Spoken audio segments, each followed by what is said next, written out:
Can any of my fellow YouTubers on my channel help me out? When I put the steering on right lock or go over a hump, I get like a knocking noise. So somebody I spoke to about it said it's probably the ball joint, but it looks alright to me. But I want someone's opinion. Obviously that's been changed. I can't replicate the noise while it's down on the ground, but it only knocks now and then.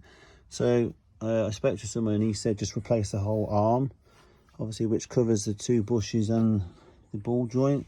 Would you think that's a better solution than trying to get these off and replace them? Obviously I think sounds all right. I can't figure out what it is. So any advice, much appreciated.